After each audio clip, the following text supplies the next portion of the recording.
Good afternoon, everyone.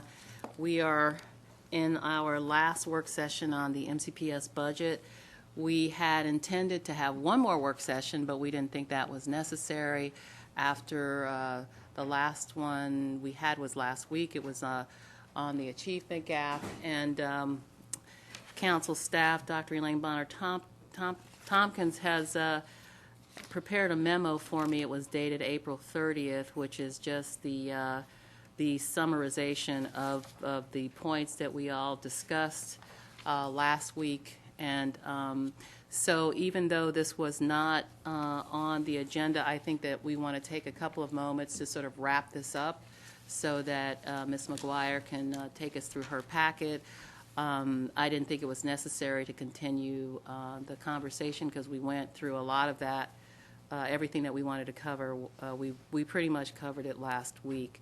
I just wanted to bring one thing up, and then I'll turn it over to Elaine, and that is there was some news that we saw in the Gazette yesterday regarding the math final, the report about how many students had failed their math finals, and we wanted to get a little bit more information, although Dr. Bonner-Tompkins has already requested from MCPS a breakdown of the demographics of those kids, because our assumption of the analysis so far is that those were kids on grade level. Is that correct?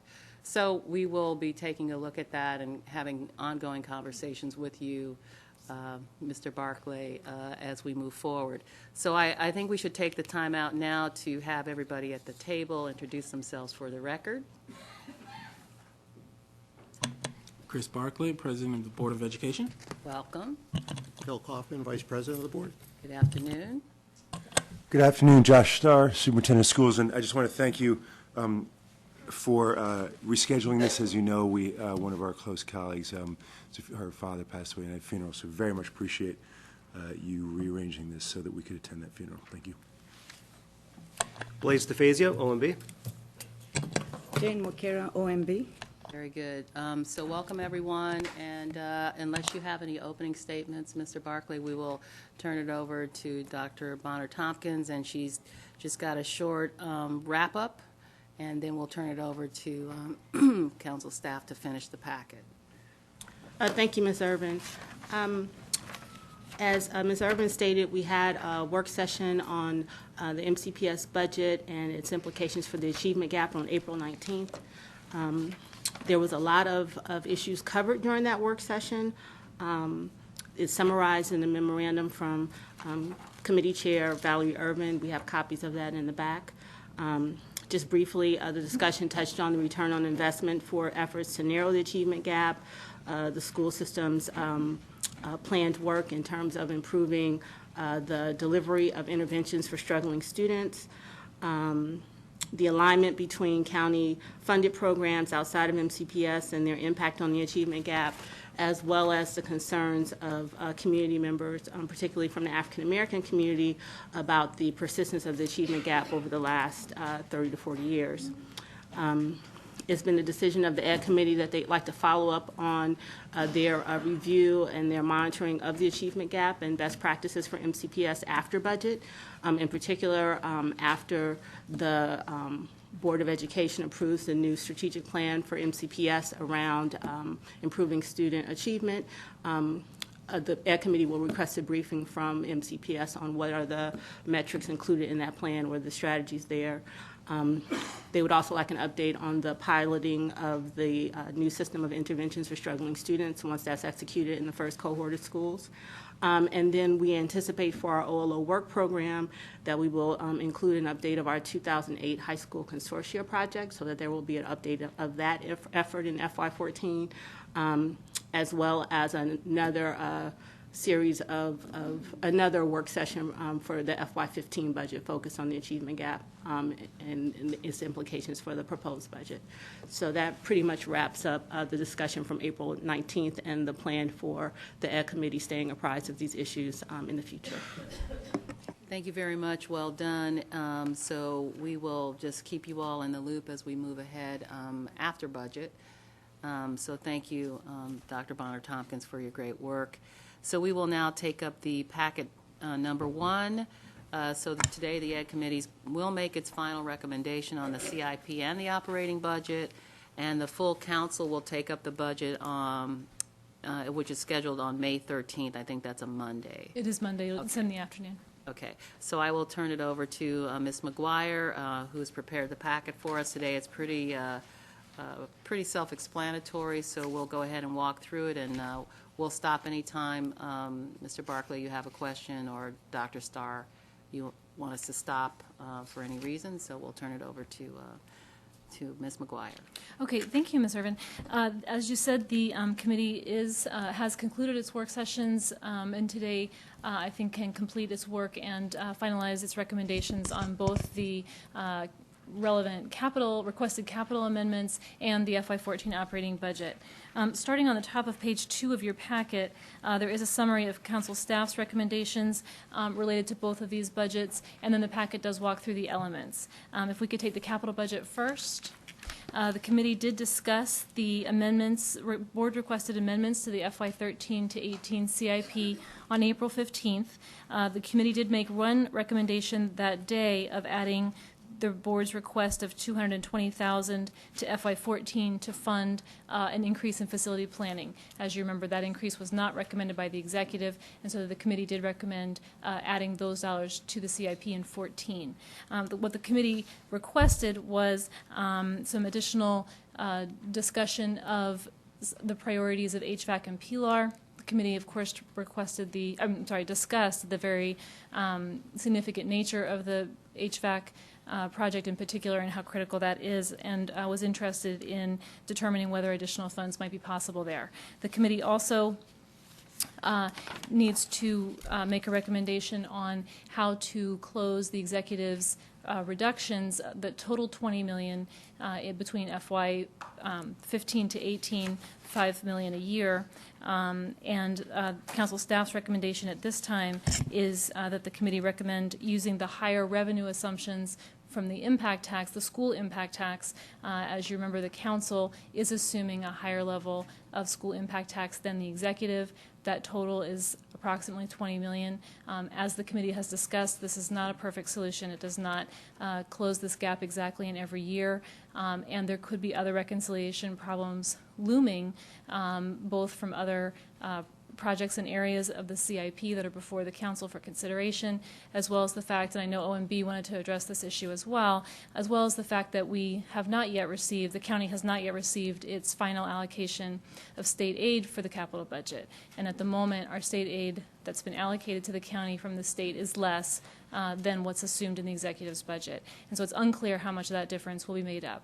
So again, that is the recommendation, council staff's recommendation to the committee at this time regarding the executive's affordability reconciliation, is that the committee assumed the higher impact tax, again recognizing that that will need to continue to work the process through reconciliation and through these state aid issues.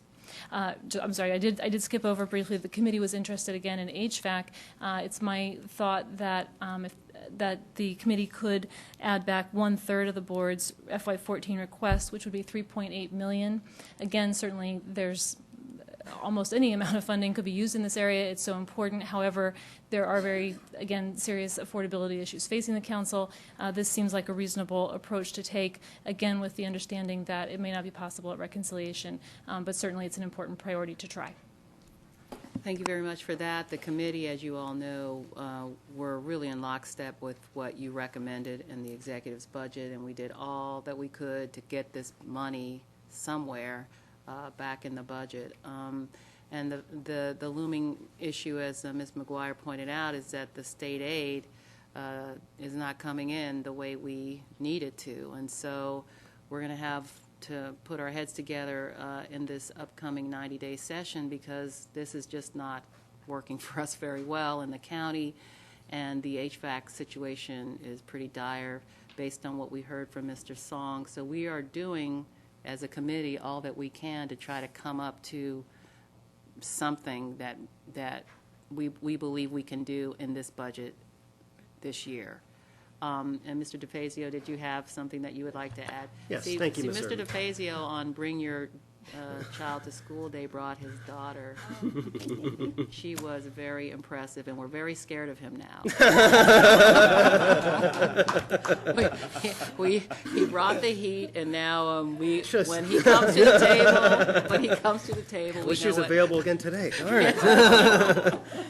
Yes, like, as you guys mentioned about the state aid, we agreed that's an issue right now, because usually you have a better idea about the state aid, but right now we're $12.3 million short of the $40 million, and we've been given 90% so far, and odds are we're not going to get this full amount. So yes, it's a major concern for us. And also another concern for the executive is facility planning, adding more money back into facility planning. That's going to put a lot of pressure on the 15 to 20 CIP, because not only you have more new projects, you also have projects that have design money only, they're going to have construction coming in as well. So that's going to put more pressure on the CIP. And as far as the HVAC goes, the CE over the last couple of years, we've made a lot of reductions in other county projects to fund schools as much as we can. So we're just wondering, from the county executive's perspective, is this going to be coming from increased bond capacity, or going to be cuts in other projects? Because it's a significant increase, considering there's not much set aside that we're planning right now. And also, our final comment, county executive's comment, is about the modernization schedule. And we know there's concerns about the modernization schedule with the proposed cuts that we had, but the county executive usually always has his first priority is capacity projects. So we know these are difficult times, and he feels that capacity projects are the number one priority. So. Well, at this time, we would just like to call on the board and the superintendent in terms of what our way forward is going to be.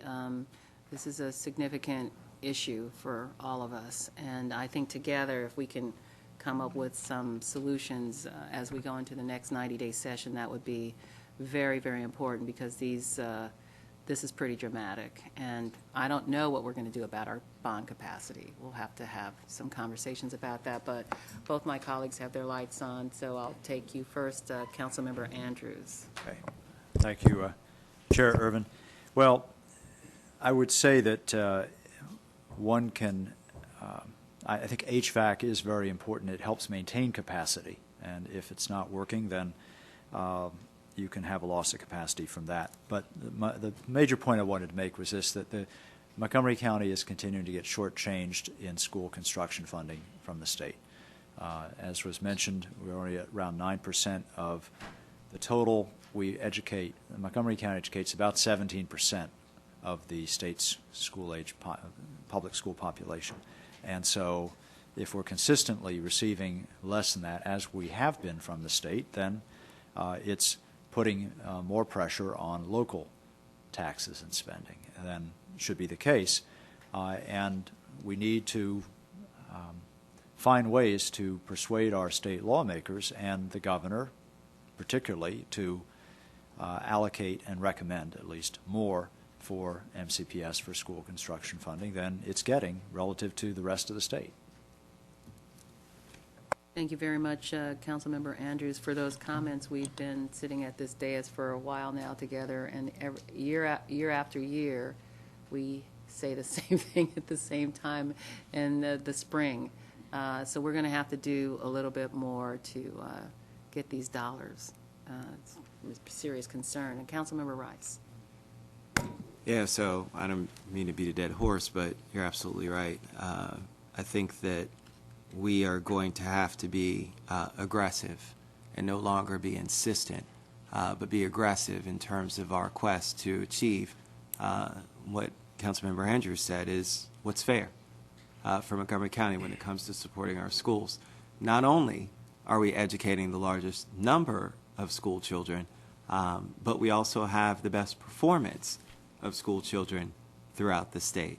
So investing your money wisely is something that I think is extremely important as well, and that message needs to be heard loud and clear in Annapolis. And so my hope is that next year we will mount a very concerted joint effort together to work with our state delegation. It is the largest delegation in Annapolis, to make sure that we bring home what we rightfully deserve. We are in dire straits when it comes to the stresses that many of your teachers and administrators and our school children are under. We all have our own stories in our district about those schools that are environments in which we would not envision putting our children in. But that's what we're faced with, and certainly we don't want to have that. And I have to highlight an example, Poolesville High School, but that's where we're faced with. And certainly we don't want to have that. And I have to highlight an example, Poolesville High School in Poolesville, that was named one of the top 7. So I look at all the schools that were performing tops, and it's great. It's a great, and congratulations to the school system for the great work that they've done. But at the same time, when you look at what the children are doing within those walls, it's quite amazing what the teachers are doing within those walls, what the building staff are doing within those walls. I mean, that school is not conducive to the performance that's coming out of there. That's reality. And so, our stakeholders have to understand that we've got to do a better job. So I just really look forward to working with you guys next year. It is going to be imperative that we're all on the same message, and this needs to be our #1 priority. Thank you very much, Councilmember Rice, for your comments. Seeing none from you, okay. Just briefly. The board president has comments. Just very briefly, I wanted to thank the committee and for their support. And Mr. Andrews, you really hit the nail on the head. That delta between how many children we educate in Montgomery County in the full state compared to the funds that we receive is a real concern, and the board has talked about this over and over, and we meet with the delegation usually in the fall, and I think that it's going to have to be our message, but it will be the work that we do together to really figure out what are the best ways that we can see our way through this, because if you look at, with all due respect to Baltimore City and, their ability to get funds to, capital funds, that's great, and I'm not belying them or concerned, but we need our just desserts, and we need to get the resources that our school system needs, because the pressure that you're hearing is real, and it comes in a lot of ways, and as you said, Mr. Rice, it's, Poolesville, you could look at that, but look at Seneca Valley, okay, look at Gaithersburg. We've been lucky enough to get the resources, and we're almost at that point, and in August we'll open Gaithersburg, but you can go through several of our schools, and the pressure that we have in pushing back on any of these capital projects makes a huge difference. It makes a huge difference, and I applaud our teachers, our staff, for all they do for our students, no matter what the building may look like or what condition the building is in. But as you said, it puts a lot of pressure on folks if HVAC is not working in that building and we're having to replace chillers or boilers or whatever it is. So making up that delta would be significant for us, and we'd appreciate working together to figure that out. Thank you very much. So we will be doing that. We'll be working together. And as far as Baltimore City is concerned, you have to hand it to them. They have a pretty tough delegation in Annapolis, and they fight for every dime. So we're hoping that we get some parity. We're all going to have to work together to make that happen. If I could just Sure.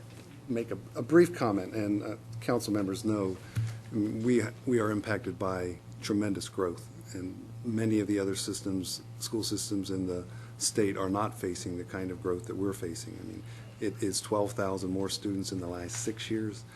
We're going to go up 10,000 more by the end of the decade, and I'm sure Bruce's projections look on target. He works closely with Park and Planning. It's going to continue after that, and so it's going to grow into the 160,000s and up to 170,000. So capacity is a significant issue for us. As council members know, a year and a half ago when the board submitted the 13 to 18 CIP, there were only 2 capacity projects that were in clusters that were not facing moratorium. And in fact, the council added a placeholder for BCC High School to keep it, or keep the cluster out of the moratorium. Mm-hmm. We have lots of clusters that are between 105 and 120%. So there's a great deal of pressure being put on the capital budget just to keep to keep clusters out of the moratorium. But we need to, being at 115 or 120% is still a lot of overcapacity, and we have a number of elementary schools. As you know, 90% of our relocatables are at the elementary level. So there's a great deal of stress regarding the capacity, but yet we still have a number of older buildings that were built in the 60s and 70s that need the renovation and modernization, which is one of the reasons we're pleased with SE's recommendation to not delay those secondary mods any further.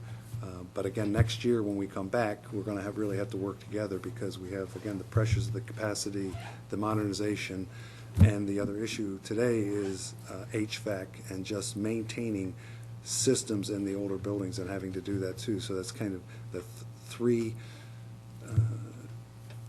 areas that we have to be considered as priorities, and some of it depends on individual buildings, individual clusters. So again, we're committed to working with you, knowing that, and we understand that you have other county areas that you have to take into consideration also, and it's a lot of understandable pressure and difficult choices, and we'll be considering all of that as we bring in the CIP next year and working with you. Well, I will have to say it's not just this committee that's committed to working with you, it's the entire council, and we have made that commitment very apparent over the last couple of cycles. So we intend to move forward, working together with you guys in partnership, especially in Annapolis, with the delegation and with the governor. So we have a lot of work to do. So I appreciate your comments, and I thank Ms. McGuire for her recommendation, which is on page 3 of the packet. Council staff is recommending that the committee add back 1/3 of the board's $11.46 million FY14 request, and that is in the amount of $3.82 million. And as you know, if something goes on the reconciliation list, we're going to need your help to keep it on there so that it gets funded. So we are right now looking at a huge reconciliation list. It's more than $15 million, I think it is so far, and 20 growing. So we will put this on the reconciliation list without objection, and we will ask you to help us make sure that it gets funded. And the other recommendation has to do with the school impact tax, which is Ms. McGuire's recommending that the committee use the higher revenue assumptions to cover the executive's reductions. And without objection, I think that's a good recommendation. And so both of those are passing the committee unanimously. So we thank you. That concludes the capital budget then. That concludes the CIP. Very good. So we're on to page 4. And I actually would ask you to jump back real quick to the top of page 2 again. I just wanted to summarize briefly council staff's recommendation for the FY14 operating budget, and then we can walk through the elements that are in the packet beginning on page 4. Council staff does recommend fully funding the Board of Education's FY14 operating budget request with an adjustment for a slight decrease in state aid. The elements are laid out for you here on page 2. This does include a local contribution at the MOE level, which is $1.413 billion. It includes the required pension amount that's required, of course, by the state. That's $34.5 million. It assumes a fund balance appropriation, so the council would reappropriate a portion of MCPS's unappropriated fund balance, close to $27 million. And again, as we'll discuss, there is a slight reduction in state aid at this point of $371,000 that I also would account for in that appropriation. Okay.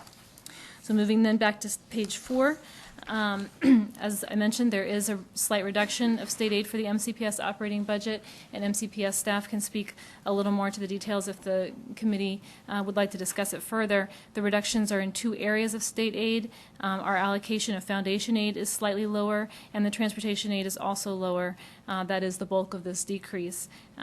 We understand that there are always puts and takes in the enrollment numbers as SDE audits them, and that accounts for the foundation aid change.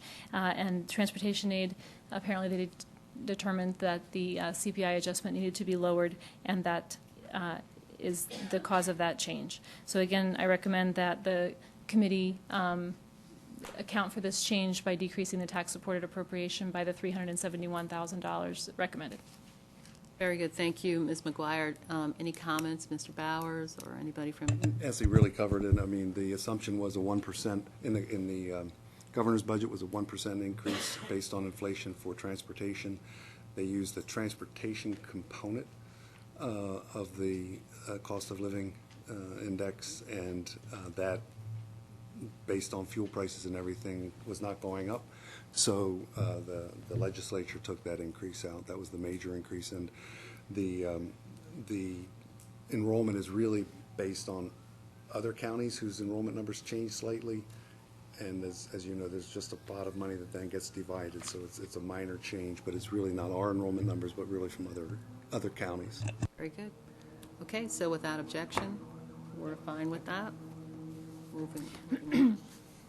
The board most recently received the latest monthly financial report on April 23rd. That new report is attached in your packet at circles 12 through 20. The report now projects a total FY13 year-end surplus of $18.2 million. That is an increase of approximately $1 million from the last month's projection, which the committee discussed at the beginning of April on April 8th. The projected category balances in Category 3, which is instructional salaries, and Category 10, which is the operation of plant and equipment, have both increased by about $500,000 each, and that accounts for the difference. At this point then, as the committee discussed last time, between the prior year's unappropriated fund balance and the projected FY13 appropriated fund balance, at the end of this year there would be a total of $41.7 million in fund balance available to be reappropriated to MCPS. MCPS requested $17 million for its operating budget. The executive's recommendation is approximately $27 million, and again, that funding that $27 million amount, using the fund balance for that amount, would allow the county and the council to fully fund the board's request while maintaining the MOE level. It's council staff's view that the available fund balance at this point is sufficiently large to sustain that recommendation, as well as allow for any unforeseen developments this year. And so council staff concurs with the executive's recommendation, and again, that's the recommendation to the committee. So the unappropriated balance as it stands now, according to your packet, is $14.7 million. 41. 41. The executive recommendation. I'm sorry, yes, it would be, if the committee concurs, I apologize, if the committee concurs, yeah, then it would be 14. That yes. would be what's left over. Yeah. Okay, I'm going to look to my colleagues, and so without objection, that's fine with us. Okay, again, that I think works through the elements of the operating budget appropriation.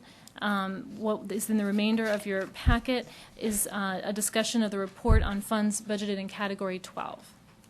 The council began requesting last year that the Board of Education provide a semi-annual report on revenue and expenditure trends in Category 12 fixed charges, and these relate to the school system's employee benefit trust funds. One is for the pension fund and one is for health benefits.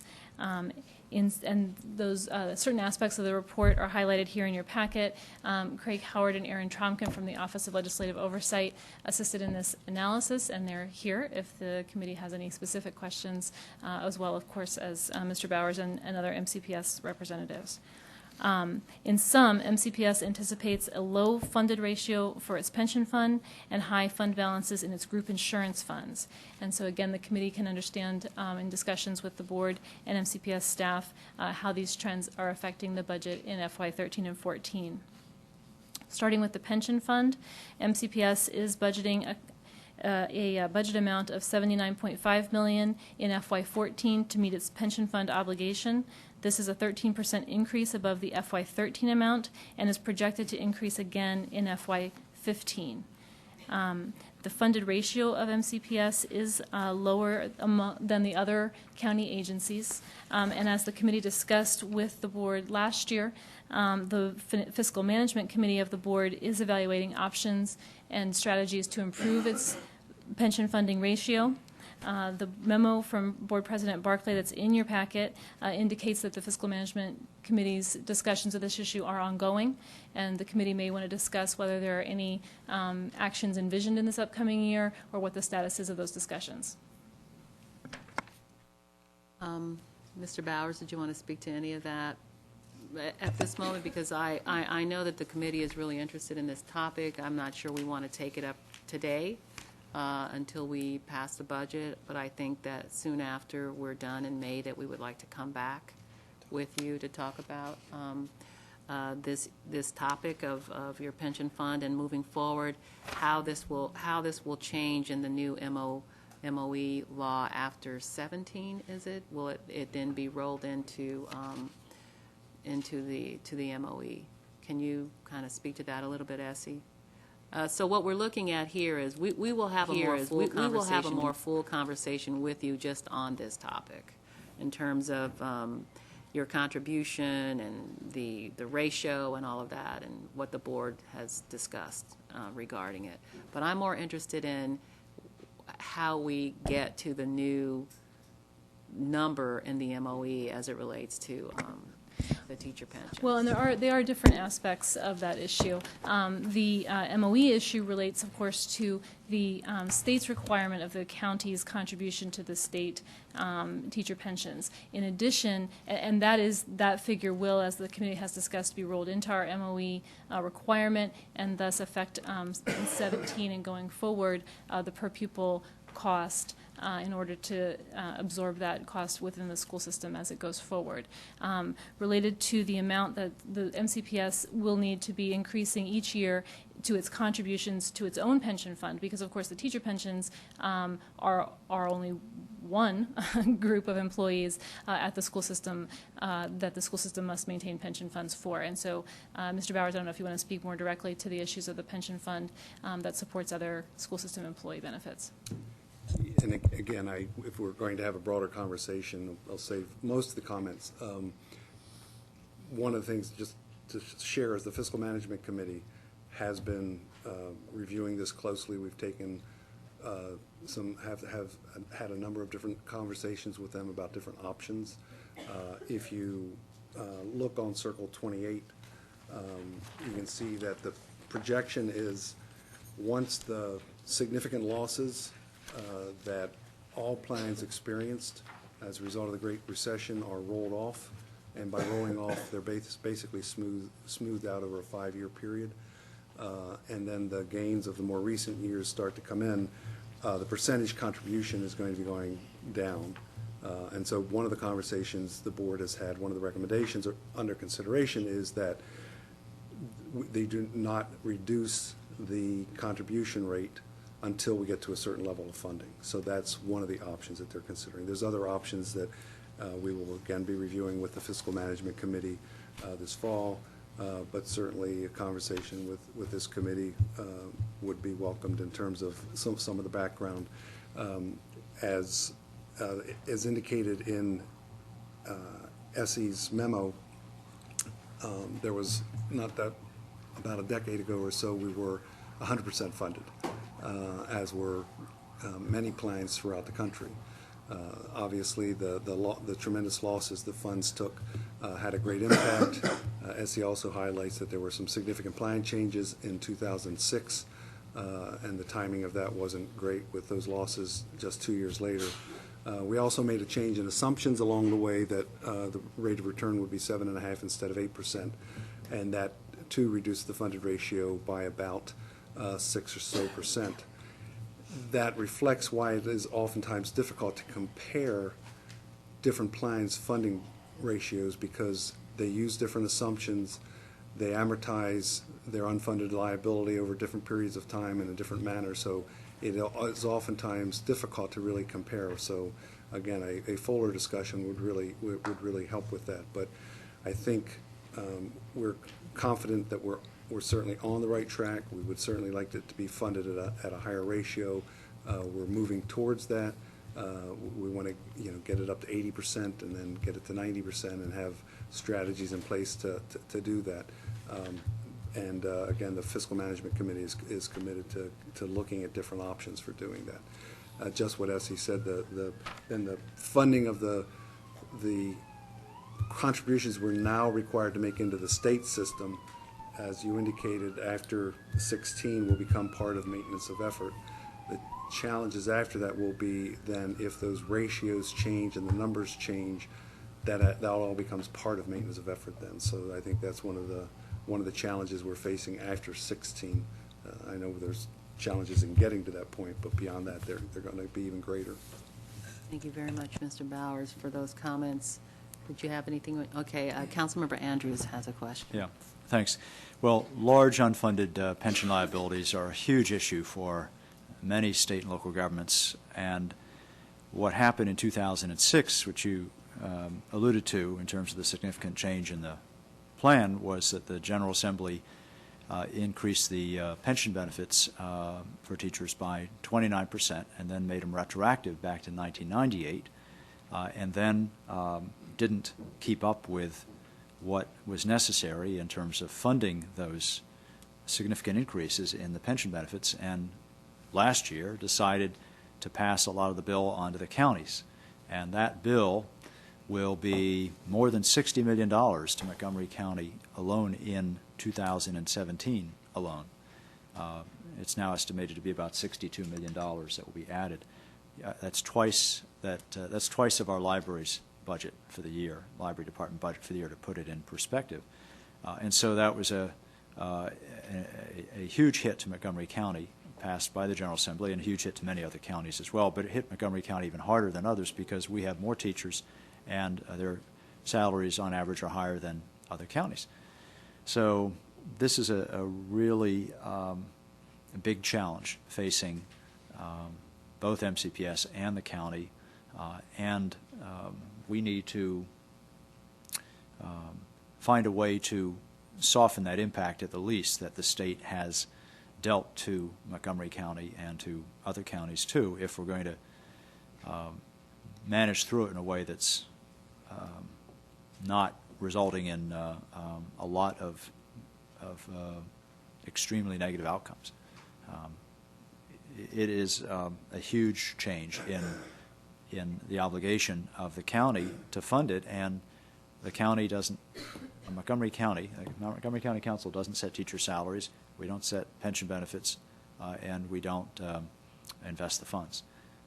And it may well be that the state will also reduce the amount of assumed return, since that's been an issue. And if they do that, that will increase the liability further, and so on. So we have to be very vigilant about this, both from a fiduciary point of view and because this huge cost has been handed to the county by the state, totally unjustified because of our role in the process. Thank you very much, Councilmember Andrews, for your comments, and I think that we will be bringing this back probably sometime in June to have a more full vetting of the topic. So we're almost done. Sorry. The second major fund that the committee requests information on relates to the active and retiree group insurance funds. And the report, as you can see summarized on pages 6 and 7 of your packet, shows that both group insurance funds are anticipated to end FY13 with very healthy and increased fund balances. This is certainly a this is a pleasant trend. This is a good thing. And county government is also experiencing this trend. So there are benefits in the fund, in this kind of fund for not only MCPS but for county government as well. This has contributed to some back and forth with budgeting in the board's budget request. The FY14 contribution to these funds is actually a decrease from the FY13 contribution. Now again, there's still additional money being put into it, but just less than needed to be put in last year. And again, that is because there is a sufficiently healthy fund balance that there's not a need to put in as much, and to use some of that fund balance to make up the cost differences. The board's budget adjusts this contribution from what was originally requested by the superintendent in December, at which point, given the information he had at that time, he anticipated a relatively small increase in the contribution and for active employees and level funding for the contribution for retirees. So in sum, the board's March budget request is $14.4 million lower than was the superintendent's December budget assumptions for this specific contribution. And in the board's budget action, its decision was to reallocate those dollars to help fund the negotiated agreements for employee compensation. That is certainly their prerogative, as you know, to adjust their budget as they see fit, and this was a savings that they experienced through the budgeting process. There's certainly a great deal of time elapsed between the superintendent's recommendation and the board's request in the spring, and during that time, these numbers came to light, and that was their decision. Council staff does note that this kind of flexibility during the budget season has occurred a couple of times in recent years, and certainly as this fund balance increases, the MCPS will have similar decisions to make about its contribution level to the fund.